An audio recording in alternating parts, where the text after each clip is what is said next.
ওকে, আমার স্ক্রিন হ্যাঁ, দেখা শুরু যাচ্ছে? করে দেন ক্লাস। আমার স্ক্রিন দেখা যাচ্ছে? হ্যাঁ আপু, হ্যাঁ স্ক্রিন দেখা যাচ্ছে। Food and nutrition. ওকে, আজকে আমরা নতুন একটা সাবজেক্ট পড়বো, কমিউনিটি মেডিসিন, এবং তার একটা নতুন চ্যাপ্টার পড়বো, food and nutrition. Food and নিউট্রিশনের আরো অনেকগুলো চ্যাপ্টার বাকি আছে আমাদের কমিউনিটি মেডিসিন। এর মধ্যে ফুড অ্যান্ড নিউট্রিশন একটু ইম্পর্টেন্ট, এখানে ভিটামিন রিলেটেড অনেকগুলো কোয়েশ্চেন আছে। তো ভিটামিন ডেফিসিয়েন্সি যেগুলো ডিসঅর্ডার আছে, ভিটামিনের ক্লাসিফিকেশন আছে, এগুলো খুব ইম্পর্টেন্ট।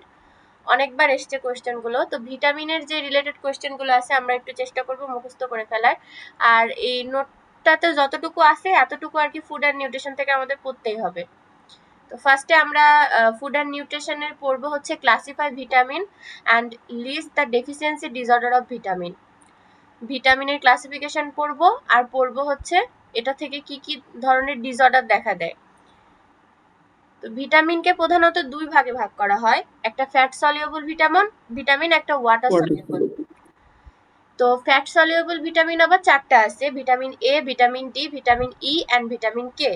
এই চারটাকে বলা হয় ফ্যাট সলিউবল ভিটামিন। আর ওয়াটার সলিউবল ভিটামিন হচ্ছে vitamin B complex. Vitamin B কমপ্লেক্সের মধ্যে আবার অনেকগুলো আছে, ভিটামিন বি1, ভিটামিন বি2, ভিটামিন বি3, বি5, বি6, বি7, বি9, বি12। এগুলোর কিন্তু আবার আলাদা আলাদা করে নাম আছে, যেমন ভিটামিন বি1 কে বলা হয় থায়ামিন, ভিটামিন বি2 কে বলা হয় রিবোফ্লাভিন, ভিটামিন বি3 কে বলা হয় নিয়াসিন, ভিটামিন বি5 হচ্ছে প্যান্টোথেনিক অ্যাসিড, বি6 হচ্ছে পাইরোডক্সিন, বি7 বায়োটিন, বি9 ফলিক অ্যাসিড, বি12 কোবলামিন। এগুলো তো বোঝার কিছু নেই, এগুলো আমাদের মুখস্থ করে ফেলতে হবে। আর আরেকটা হচ্ছে ভিটামিন সি, যেটাকে অ্যাসকর্বিক অ্যাসিড বলা হয়। তাহলে ভিটামিন হচ্ছে দুই ভাগে ভাগ করা হয়, একটা হচ্ছে ফ্যাট সলিউবল ভিটামিন, একটা water soluble vitamin. Fat soluble vitamin হচ্ছে vitamin A, vitamin D, vitamin E and vitamin K. আর যেগুলো হচ্ছে ওয়াটার সলিউবল ভিটামিন সেগুলো হচ্ছে ভিটামিন বি। ভিটামিন বি এর মধ্যে আবার কি রয়েছে, ভিটামিন বি1, বি2, বি3, বি5, বি6, বি7, বি9, বি12। আরেকটা কি আছে, ভিটামিন সি। এগুলো হচ্ছে ভিটামিনের ক্লাসিফিকেশন। এখন প্রত্যেকটা ভিটামিনের অভাবে আবার বিভিন্ন ধরনের ডেফিসিয়েন্সি ডিসঅর্ডার দেখা দেয়।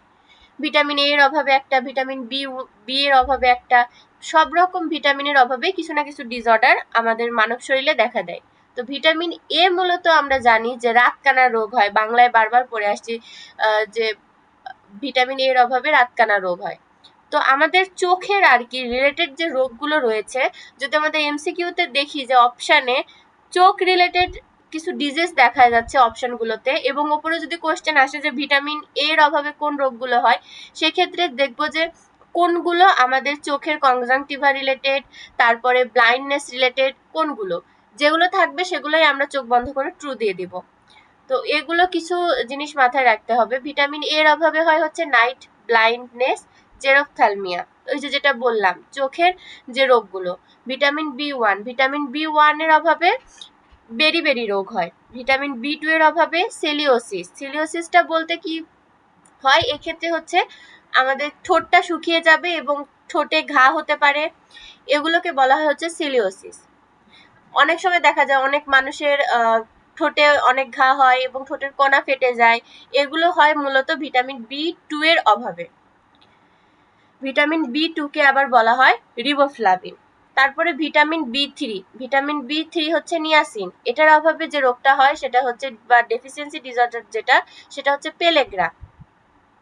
Vitamin B five dermatitis, fatigue, মানে আমাদের স্কিনে বিভিন্ন ধরনের ডিজিজ, চুলকানি, তারপরে ফ্যাটিক, মোটা হওয়া, এগুলো হয় হচ্ছে ভিটামিন বি5 এর অভাবে। তারপরে ভিটামিন বি সিক্স এর অভাবে হয় হচ্ছে অ্যানিমিয়া, ডার্মাটাইটিস, নিউরোপ্যাথি। আগের ক্লাসে আমি বলেছিলাম যে কোনো কিছু শেষে যদি টাইটিস থাকে তাহলে একটা সমস্যা বোঝায়, বা কি বোঝায় সেটা, টাইটিস থাকলে আমরা কি বুঝবো, কোনো কিছু শেষে যদি টাইটিস থাকে তাহলে আমরা কি বুঝবো, কে বলতে পারবেন? ইনফ্লামেশন। ইনফ্লামেশন বা প্রদাহ, হ্যাঁ ইনফ্লামেশন বা প্রদাহ। আর গত ক্লাসে আমরা একটা ডিজিজ পড়েছিলাম, কার কার মনে আছে? প্যানক্রিয়াটাইটিস। হ্যাঁ, অ্যাকিউট প্যানক্রিয়াটাইটিস পড়েছিলাম, তাহলে সবার মনে আছে। তো এখানে ডার্মাটোমের সাথে যুক্ত হয়েছে আমাদের যে ডার্মা আছে সেটার সাথে টাইটিস, মানে আমাদের স্কিনে এক ধরনের বা ত্বকে এক ধরনের প্রদাহ সৃষ্টি হবে, সেটা হচ্ছে ডার্মাটাইটিস। এবং ফ্যাটিক, ওটা উপরে পড়লাম। নিচে হচ্ছে অ্যানিমিয়া, রক্ত স্বল্পতা দেখা দিবে, ডার্মাটাইটিস এবং নিউরোপ্যাথি, বিভিন্ন ধরনের নিউরোলজিক্যাল প্রবলেম হবে। ভিটামিন বি সেভেনের অভাবে কি হয়? ডার্মাটাইটিস, এই যে ত্বকের বিভিন্ন সমস্যা হবে। অ্যালোপেসিয়া বলতে বোঝায় হচ্ছে চুল পড়ে যাওয়া। চুল তো পড়ে ঠিক আছে, কিছু কিছু মৌসুমে বেশি পড়ে, কিন্তু এটা হচ্ছে অস্বাভাবিক ভাবে পড়া। চুলে হাত দিলে দেখা যাচ্ছে চুল উঠে আসছে, অনেক বেশি বেশি করে পড়ছে, তখন সেই ক্ষেত্রে এই সমস্যাটাকে বলা হয় অ্যালোপেসিয়া। এবং এটা হয় কিসের অভাবে? ভিটামিন বি7 এর অভাবে। ভিটামিন বি নাইনকে ফলিক অ্যাসিড বলা হয়। এর ফলে যে অ্যানিমিয়াটা হয় সেটা হচ্ছে মেগালোব্লাস্টিক অ্যানিমিয়া। এখন মেগালোব্লাস্টিক অ্যানিমিয়া কোনটা? যদি আমাদের আরবিসিটা আকারে বড় হয়ে যায়, বড় আকার ধারণ করে, তখন সে মেগালো আকৃতির হয়, তখন সেই যে রোগটা দেখা দেয় তখন সেটাকে বলা হয় মেগালোব্লাস্টিক অ্যানিমিয়া। ভিটামিন বি12, এটার অভাবেও মেগালোব্লাস্টিক অ্যানিমিয়া হবে। কিছু নিউরোলজিক্যাল ডিসঅর্ডার হবে। এবং ভিটামিন সি এর অভাবে হবে স্কারভি রোগ। স্কারভি রোগটা কিসের হয় আমরা কেউ বলতে পারবো? স্কারভি রোগটা কোথায় হয়? স্কিনে। আর কেউ বলতে পারবেন স্কারভি রোগ কোথায় হয়?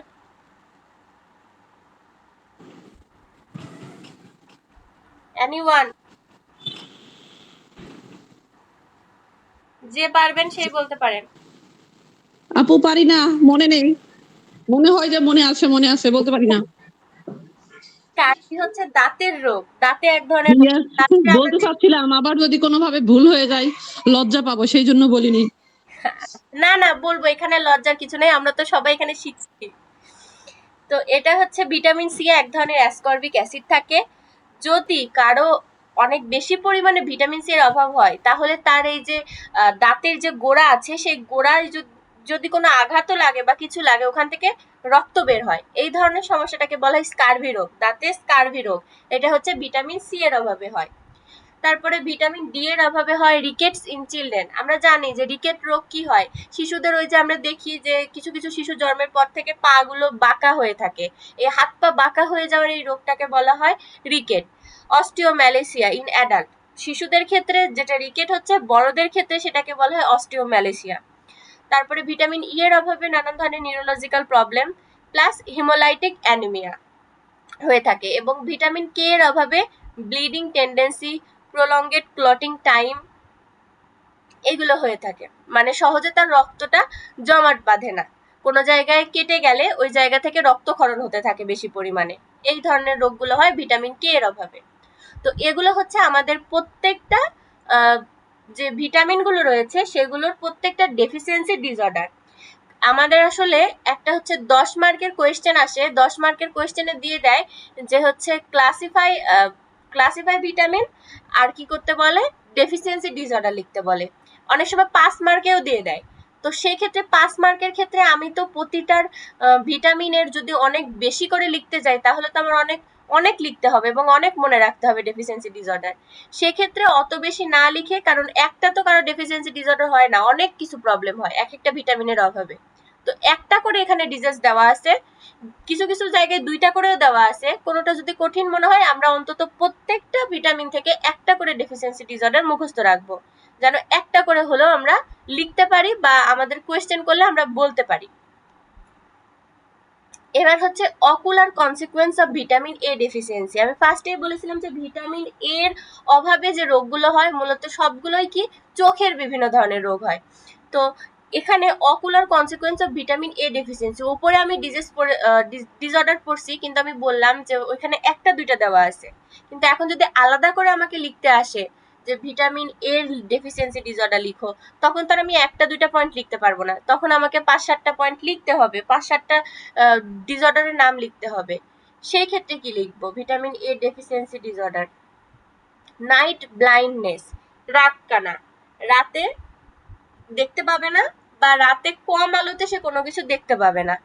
কনজাংটিভাল জেরোসিস, চোখের কনজাংটিভা বা সাদা অংশের আবরণ শুকিয়ে যায়। আমাদের চোখে যে কনজাংটিভা আছে, সাদা যে অংশটা আছে সেই অংশটা কি হয়ে যাবে, শুকিয়ে যাবে। বাইটট স্পট, চোখের কনজাংটিভায় সাদা ফেনার মতো দাগ। চোখের যে কনজাংটিভাটা আছে সেখানে কি ফেনার মতো একটা দাগ হয়ে থাকবে। কর্নিয়াল জেরোসিস, কর্নিয়া বা চোখের স্বচ্ছ অংশ শুকিয়ে যাওয়া। সবগুলো প্রায় একই রকম। তারপরে কর্নিয়াল আলসারেশন, কর্নিয়ার ক্ষত বা আলসার সৃষ্টি হওয়া অর্থাৎ ঘা হওয়া। তারপরে হচ্ছে ক্যারেটোম্যালেসিয়া, ভিটামিন এ এর ঘাটতিতে কর্নিয়া নরম হয়ে গলে যাওয়ার মতো গুরুতর অবস্থা। এটা খুবই মানে একটা সিভিয়ার প্রবলেম, মানে একদম বাজে অবস্থা। ভিটামিন এর ঘাটতি হয়ে কর্নিয়া নরম হয়ে গলে যাওয়ার মতো গুরুতর অবস্থা হলে সেটাকে বলা হয় ক্যারেটোম্যালেসিয়া। জেরোফথ্যালমিয়া, জেরোফথ্যালমিয়া হচ্ছে চোখের শুষ্কতা। ভিটামিন এর অভাবে চোখের বিভিন্ন অংশ শুকিয়ে যাওয়ার যে রোগ সেটাকে বলা হচ্ছে জেরোফথ্যালমিয়া। এই কয়েকটা ডেফিসিয়েন্সি ডিসঅর্ডার মুখস্থ রাখতে হবে, ভিটামিন এর অভাবে হয়। কি কি? Night blindness, conjunctival xerosis, Bitot spot, corneal xerosis, corneal ulceration, keratomalacia, xerophthalmia. In severe cases permanent blindness, এবং মানে কি খুব বেশি পরিমাণে হলে অনেক ক্ষেত্রে দেখা যায় যে পার্মানেন্টলি মানুষটা অন্ধ হয়ে যেতে পারে। এই কোশ্চেনটা বারবার এসেছে এক্সামে, ভিটামিন এ ডেফিসিয়েন্সি ডিসঅর্ডার। উপরের কোশ্চেনটা আমরা কি লেখা ছিল দেখেন, এখানে লেখা ছিল ocular consequence of vitamin A deficiency, আর নিচে দেখেন কি লেখা, ভিটামিন এ ডেফিসিয়েন্সি ডিসঅর্ডার। তো একই কোশ্চেন ঘুরিয়ে পেঁচিয়ে দিতে পারে কিন্তু অ্যান্সার কিন্তু একই হবে। তো কোশ্চেনের প্যাটার্নগুলো আমাদের বুঝতে হবে। ভিটামিন বি ডেফিসিয়েন্সি ডিসঅর্ডার, এরপর আছে যে ভিটামিন বি এর অভাবে কি কি রোগ হয়। ওই যে উপরে যেগুলো পড়ে এসেছিলাম ওখানে বি এর অনেক ইলাবোরেট করে দেওয়া ছিল, প্রত্যেকটা ভিটামিন বি এর ডেফিসিয়েন্সি ডিসঅর্ডার ছিল। উপরের গুলো যদি চাই আমরা পড়তে পারি, নিচেও এখানে আলাদা করে দেওয়া আছে, এটার আমি পড়ালাম না, একই। তারপরে এখানে আছে describe PEM in short, how do you prevent PEM in rural community of BD, what are the feature of kwashiorkor। আচ্ছা, আমি নতুন কোশ্চেনটা শুরু করার আগে বলছি যে উপরে এতক্ষণ যতটুকু পড়লাম ভিটামিনের, এতটুকুতে কারো কোনো প্রবলেম আছে? না আপু, প্রবলেম নাই বলতে, সাথে যদি ভিটামিন ডি ডেফিসিয়েন্সিটাও আসে ওইটাও যদি থাকতো তাহলে বেশি ভালো হতো। কোনটা ভাইয়া? ভিটামিন ডি ডেফিসিয়েন্সিটাও তো আমাদেরকে আসে। ভিটামিন ডি ডেফিসিয়েন্সি আমি এক্সামের কোশ্চেনে দেখিনি, হয়তো বা এক একটা কোশ্চেনে আসছে কিনা, যদি থেকে থাকে আচ্ছা সমস্যা নেই, কোশ্চেন যদি পরে থাকে আমি দিয়ে দিব। আমি পাইনি আর কি কোশ্চেনগুলোর মধ্যে। 2023 জানুয়ারিতে না জুলাইতে আছে। তাহলে 23 জুলাইতে হয়তো এসছে। আচ্ছা সমস্যা নেই, আমরা তো কোশ্চেন আরো সলভ করব, ওখানে সলভ করে ফেলবো। ডেসক্রাইব PEM ইন শর্ট, এখন যেটা পড়বো হচ্ছে describe PEM in short, how do you prevent PEM in rural community of BD, what are the feature of kwashiorkor. তো PEM হলো প্রোটিন এনার্জি ম্যালনিউট্রিশন। PEM এর ফুল ফর্ম হচ্ছে protein energy malnutrition. এখন ডেফিনেশন পড়বো PEM এর। Protein energy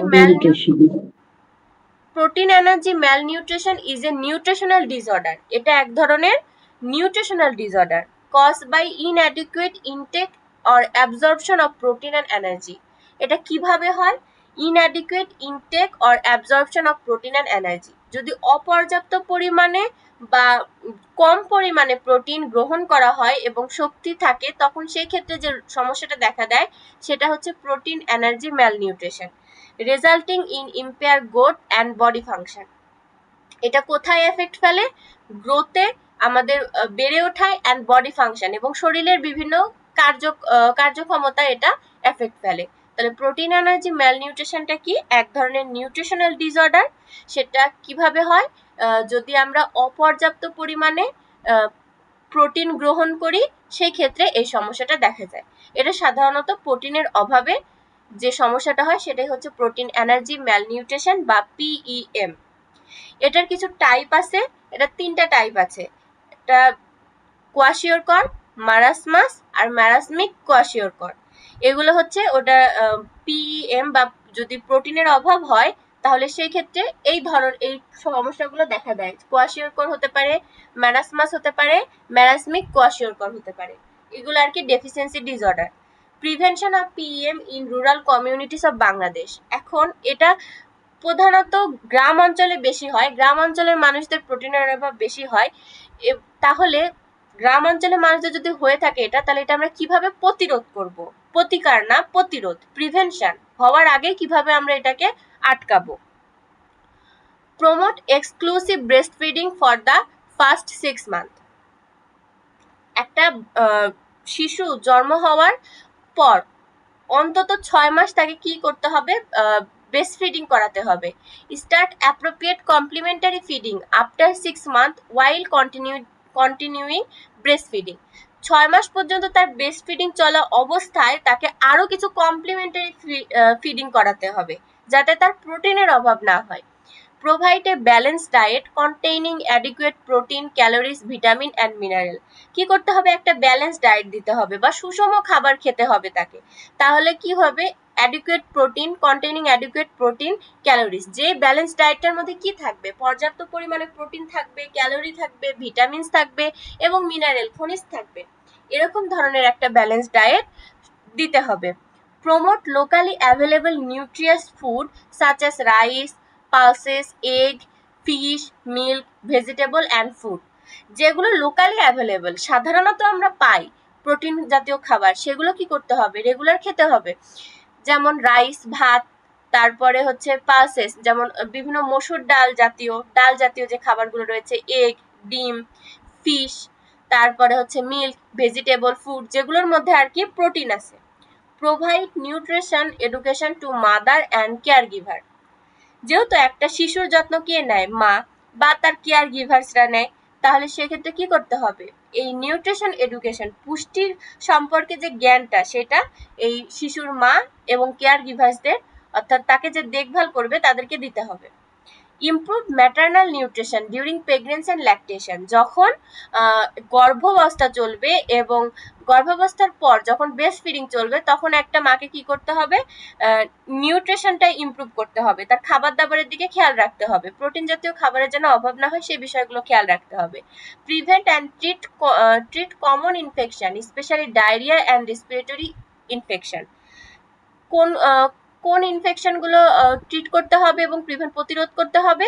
specially diarrhoea and respiratory infection. লাংসের যদি কোনো ইনফেকশন হয় এবং কোনো ধরনের ডায়রিয়া হয়, এগুলো কি করতে হবে? প্রতিরোধ করতে হবে এবং এগুলোর ইনফেকশনগুলো এড়িয়ে চলতে হবে।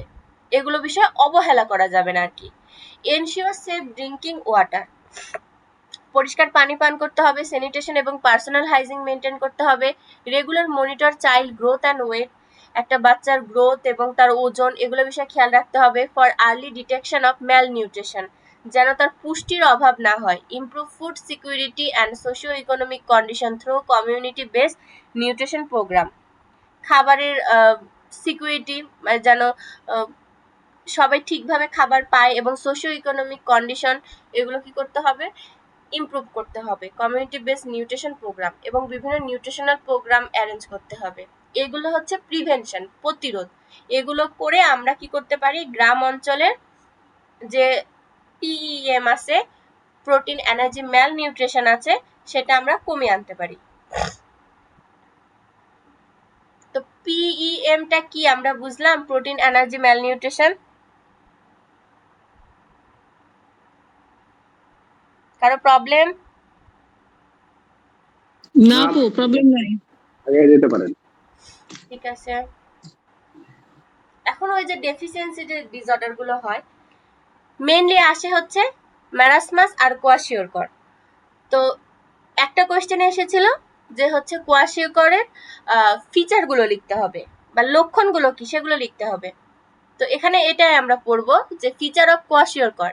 ইউজুয়ালি এটা কাদের হয়? Usually occurs in children after weaning, specially when the diet is deficient in protein. শিশুকে মায়ের দুধ থেকে ধীরে ধীরে অন্য খাবারের অভ্যস্ত করানোর প্রক্রিয়া, এটাকে বলা হচ্ছে ওয়েনিং। তো এটা কখন হয়? যখন এই যে একটা শিশু তো দীর্ঘদিন থেকে মায়ের দুধ খেয়ে আসছে এবং সে যখন হঠাৎ করে ওই খাবার থেকে অন্য খাবারে যাচ্ছে, তখন তার মধ্যে এই সমস্যাটা তৈরি হয়, প্রোটিনের ঘাটতি দেখা দেয়। কারণ সে ওইখান থেকে এক ধরনের পুষ্টি গুণাগুণ পেত, এখন সে যখন অন্য খাবারে অভ্যস্ত হচ্ছে তখন সেখান থেকে অন্য পুষ্টি গুণাগুণ পাচ্ছে, যার জন্য তার একটা সমস্যার সৃষ্টি হয়, তখন এই কোয়াশিয়রকর রোগটা হতে পারে। Oedema is a characteristic feature. এই সমস্যাটা হলে সেক্ষেত্রে কি হতে পারে, ইডিমা বা হাত পা ফুলে যেতে পারে, মুন ফেস, ফেসটা কেমন হয়ে যাবে, চাঁদের আকৃতির হয়ে যাবে। Muscle wasting is present but may be masked by oedema. এখানে কি হতে পারে, পেশি ক্ষয় বা পেশি শুকিয়ে যাওয়া, এটাকে বলা হচ্ছে মাসেল ওয়েস্টিং। পানি জমে ফোলাভাব থাকার কারণে এই যে পেশি যে ক্ষয় হচ্ছে বা শুকিয়ে যাচ্ছে এটা বোঝা যায় না, এটা হচ্ছে কোয়াশিয়করের একটা ফিচার বা লক্ষণ। গ্রোথ রিটার্ডেশন, তার কি হবে, ডেভেলপমেন্টটা কি হয়ে যাবে, ডিলে হয়ে যাবে, রিটার্ডেশন হবে, তার গ্রোথ ঠিক মতো হবে না। হেয়ার চেঞ্জেস, থিন হয়ে যাবে, ড্রাই হয়ে যাবে, স্প্যারেস হয়ে যাবে, and easily pluckable hair. Skin changes, flaky paint, dermatosis, fatty liver and haematology, anaemia, এগুলো হবে। Diarrhoea and recurrent infection. আর অ্যাপ্যাথি অ্যান্ড ইরিটেবিলিটি, অ্যাপ্যাথি বলতে বোঝায় যে উদাসীনতা বা কোনো কিছুতে আগ্রহ না থাকা, এটা হচ্ছে অ্যাপ্যাথি অ্যান্ড ইরিটেবিলিটি, এগুলো হচ্ছে কোয়াশিয়করের ফিচার। এবার হচ্ছে ডিফারেন্স বিটুইন ওই যে কোয়াশিয়রকর অ্যান্ড ম্যারাসমাস, যে কোয়েশ্চেনটা আসে, কোয়াশিয়রকর আর ম্যারাসমাসের ডিফারেন্স কি, দুইটাই কিন্তু প্রোটিন এনার্জি ম্যালনিউট্রিশন এর একটা হচ্ছে ডিসঅর্ডার, মানে প্রোটিনের অভাবে হয় দুইটাই। তো এখানে বলেছে যে ফিচারের মধ্যে মেইন ডেফিসিয়েন্সি কি, যেটা কোয়াশিয়রকর সেটাই প্রধানত প্রোটিনের অভাব হবে, যেটা ম্যারাসমাস সেটাই কি হবে, ক্যালোরি এবং প্রোটিন দুইটারই অভাব হবে, ডেফিসিয়েন্সি হবে। তাহলে কোয়াশিয়রকর আর ম্যারাসমাসের মধ্যে মূল পার্থক্য হচ্ছে, যেটা কোয়াশিয়রকর সেটা মূলত প্রধানত প্রোটিনের অভাব হবে, আর যেটা ম্যারাসমাস ওটাই হচ্ছে ক্যালোরি এবং প্রোটিন দুইটারই অভাব হবে। তারপরে এজ, কোয়াশিয়রকর প্রধানত 1 থেকে 3 বছর বয়স পর্যন্ত হয়, আর ম্যারাসমাস কি হয়, 1 বছরের নিচে যারা তাদের হয়। এখন আমরা যে উপরে প্রিভেনশনটা পড়ছিলাম সেখানে বারবার ম্যাটারনাল, তারপরে চাইল্ড, এগুলো আসছিল, কারণ কি, মূল কারণ হচ্ছে এজটা দেখেন, এই রোগগুলো প্রধানত হয় হচ্ছে শিশুদের ক্ষেত্রে, সেই জন্য আমাদের প্রিভেনশনে বারবার শিশুর কথা, গর্ভাবস্থার কথা, ম্যাটারনাল কেয়ারের কথা এগুলো বলা হয়েছে। তো এই দুইটাই হচ্ছে কোয়াশিয়রকর এবং ম্যারাসমাস, দুইটাই হচ্ছে শিশুদের হয় এই রোগটা। কোয়াশিয়রকরটা হয় হচ্ছে 1 থেকে 3 বছরের বাচ্চাদের, এবং 1 বছরের নিচের বাচ্চাদের হয় হচ্ছে ম্যারাসমাস। ম্যারাসমাসে কি হবে, ক্যালোরি এবং প্রোটিন দুইটারই ডেফিসিয়েন্সি হবে, আর কোয়াশিয়রকরে শুধু প্রোটিন ডেফিসিয়েন্সি হবে। বডি ওয়েট মডারেটলি রিডিউস হবে, আর এখানে সিভিয়ারলি রিডিউস হবে। ইডিমা কোয়াশিয়রকরে প্রেজেন্ট থাকবে, ম্যারাসমাসে কোনো ইডিমা থাকবে না, ফোলাভাব থাকবে না। Muscle wasting present but masked by oedema, এখানে হচ্ছে কোয়াশিয়রকরে হচ্ছে থাকবে, মাসেল ওয়েস্টিং হবে, মানে মাসেলগুলো শুকিয়ে যাবে কিন্তু ইডিমার কারণে বোঝা যাবে না।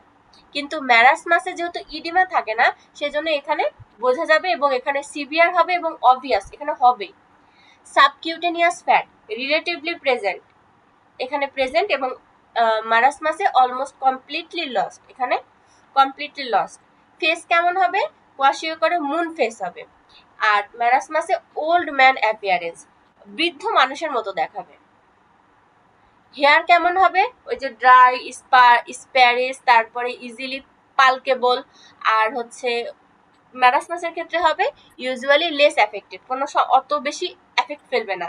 স্কিন কি হবে, ফ্ল্যাকি পেইন্ট, ডার্মাটোসিস, আর এখানে হচ্ছে থিন, ড্রাই, রিঙ্কেল। এটা মানে কি, কোয়াশিয়রকরটাই হচ্ছে যত পারে গোল, ফোলা এরকম ভাব থাকবে, আর ম্যারাসমাসে কেমন শুকিয়ে যাবে, পাতলা হয়ে যাবে, রিঙ্কেল, ভাঁজ পড়ে যাবে, এরকম ধরনের হবে।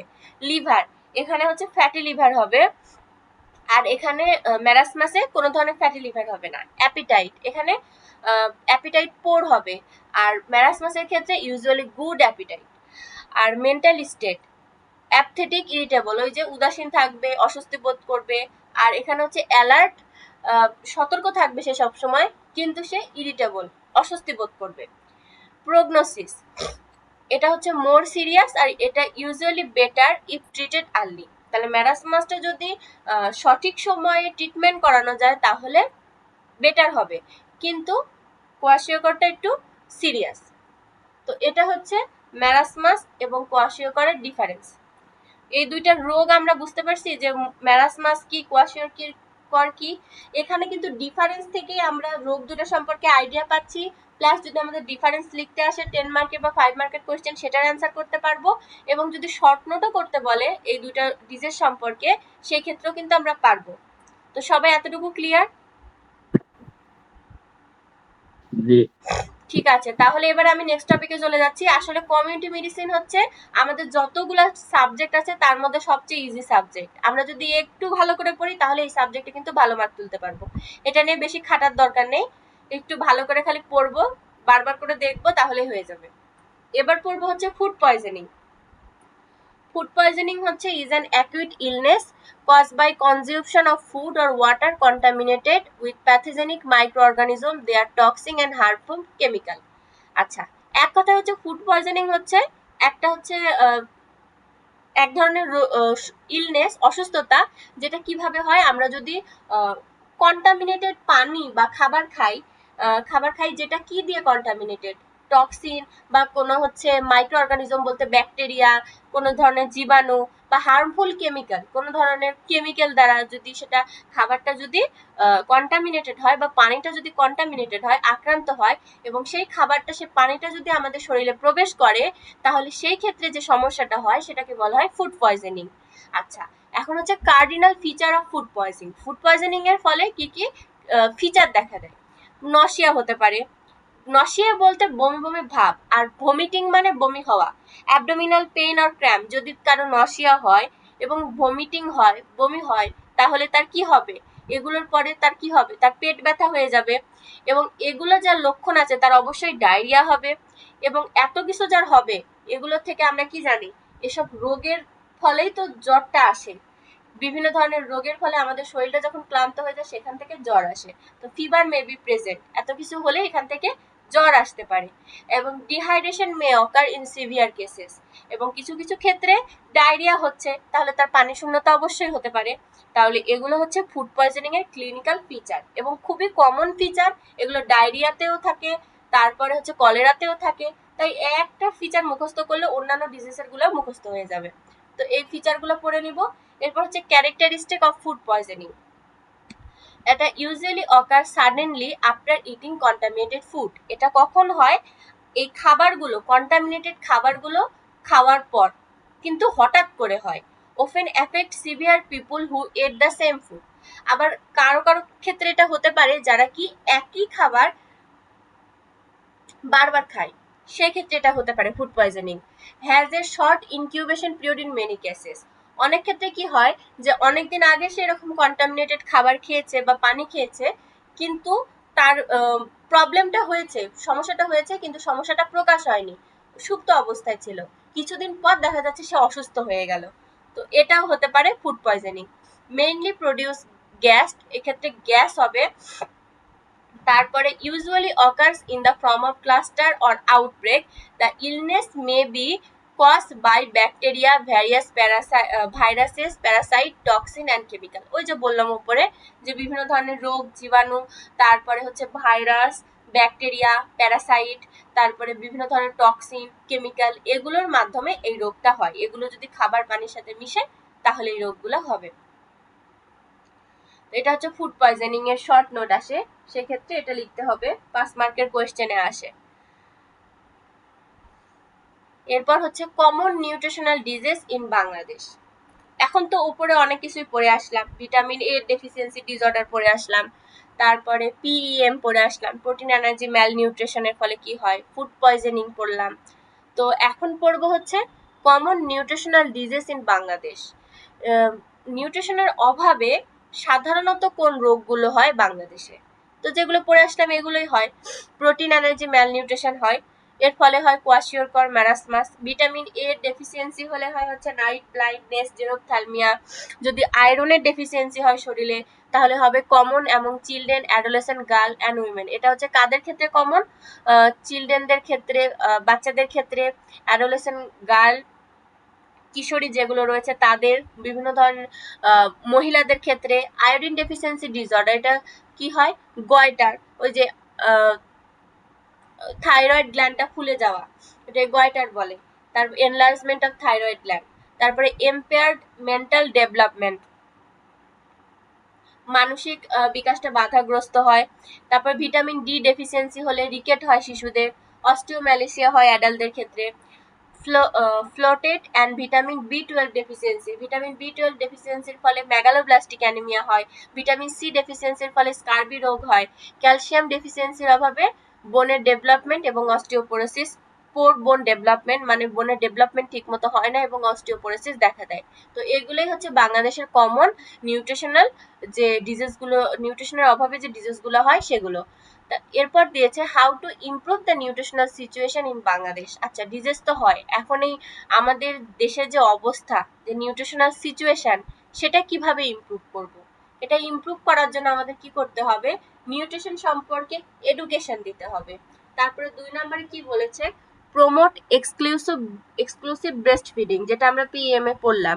ইমপ্রুভ ম্যাটারনাল নিউট্রিশন, মায়ের পুষ্টির যথাযথ ব্যবস্থা করতে হবে। ফুড ফর্টিফিকেশন, আচ্ছা ফুড ফর্টিফিকেশনটা একটা কোয়েশ্চেন আছে আমাদের, আমরা অন্য একটা টপিকে ওটা পড়বো, কিন্তু এখানে একটু বলে দিই। ফুড ফর্টিফিকেশন বলতে বোঝায় যে একটা খাবারে নতুন কোনো কিছু আমরা যোগ করে, ধরেন কোন একটা খাদ্যবস্তুতে আয়োডিন নেই, এই যে এখানে যেমন দেওয়া আছে, তো ওটাই আমি যদি আয়োডিন যোগ করি তাহলে ওইখান থেকে আমরা আয়োডিনের অভাবটা পূরণ হচ্ছে। তাহলে কি, যে খাদ্যটায় আমরা নতুন কোনো কিছু যোগ করে সেটার পুষ্টিগুণ উন্নত করি, তখন সেটাকে বলা হয় ফুড ফর্টিফিকেশন। তাহলে ফুড ফর্টিফিকেশনটা কি?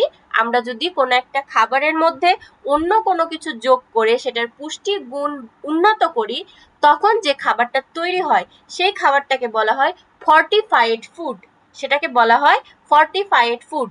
এবং এই ফর্টিফাইড ফুডটা যে প্রক্রিয়া করা হচ্ছে সেই প্রক্রিয়াটাকে বলা হয় ফুড ফর্টিফিকেশন। ঠিক আছে, এটা একটা ইম্পর্টেন্ট কোয়েশ্চেন। এই কোয়েশ্চেন আছে আমাদের 5 মার্ক না হলে 10 মার্কের, আমরা অন্য একটা চ্যাপ্টারে ওটা পড়বো। এরপর আছে হচ্ছে ভিটামিন অ্যান্ড মিনারেল সাপ্লিমেন্টেশন। এখন যদি কারো ভিটামিনের অভাব তৈরি হয়ে যায়, খাবারের মাধ্যমে সেই অভাবটা পূরণ না হয়, তাহলে বিভিন্ন ধরনের সাপ্লিমেন্ট আছে যেগুলো খেলে ভিটামিন অথবা মিনারেলের অভাব পূরণ হবে, সেগুলো দিতে হবে। Improve food security, as A increase access of affordable nutritious and diverse food. যেমন কিছু নিউট্রিশনাল ফুড আছে যেগুলো কি আমাদের নাগালের বাহিরে, আমরা কিনতে পারি না, অনেকে অ্যাফোর্ড করতে পারি না, সেক্ষেত্রে যেন খাবারের দামগুলো অ্যাফোর্ডেবল হয়, কোনো জায়গায় বেশি দাম দিয়ে কাউকে কিনতে না হয়, এগুলো বিষয়ে সতর্ক রাখতে হবে। Improve food security, safe water and sanitation, improve access to safe drinking water, sanitation and hygiene to reduce infection and malnutrition.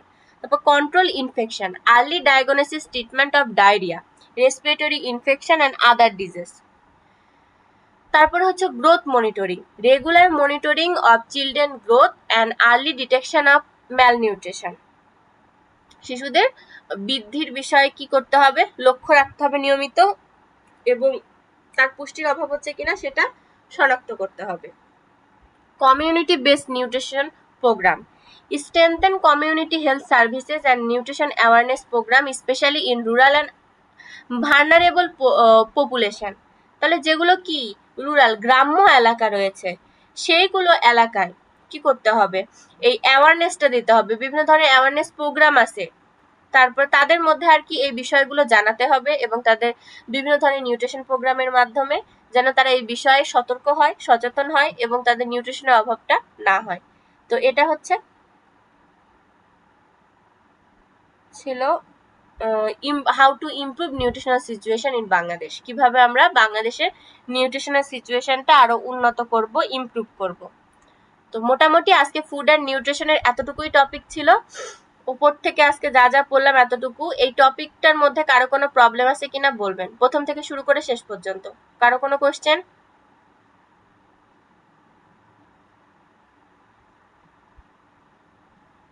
পুরো টপিকটার উপর, ফুড অ্যান্ড নিউট্রিশনের উপর। কারো কোনো কোয়েশ্চেন?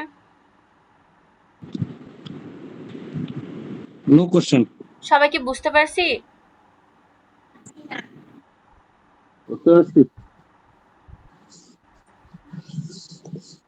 এক্সামে এই কোয়েশ্চেনগুলো আসলে লেখা যাবে, এগুলো রিপিটেড কোয়েশ্চেন, তো আশা করা যায় যে এখান থেকে আমরা কমন পাবো। তো এগুলো আসলে তো লিখতে পারবো নাকি? পড়লেই লিখতে পারবো আপু, না পড়লে পারবো না। এখন পড়তে হবে, সময় যতটুকু আছে কাজে লাগাতে হবে, পড়ে ফেলতে হবে সবাইকে কষ্ট করে। আচ্ছা, এরপর আমরা ফিজিওলজিতে চলে যাব। তাহলে এখানে কারো কোনো সমস্যা নেই, তাই তো? জি ওকে। আপু, ঠিক আছে চলবে। মান্নান কিছু কও। না, কমিউনিটি মেডিসিনের কোনো প্রশ্ন নাই। ঠিক আছে। বোঝা যাচ্ছে তো পড়া নাকি সবার? আপু সুন্দর হচ্ছে, খুবই সুন্দর হচ্ছে। ওকে। কিন্তু এখন যেটা আমরা টপিক পড়বো এটা আমাদের সুন্দর লাগলে, মানে সুন্দর হলেও ভালো লাগবে না। অনেক একটা হিজিবিজি জি টপিক আপু, ফিজিওলজিতে এবং সমস্যা। ইম্পর্টেন্ট একটা টপিক। কেউ যদি 2 মিনিট রেস্ট নিয়ে নিতে চান, পানি খেয়ে নিতে চান, খেয়ে নিতে পারেন।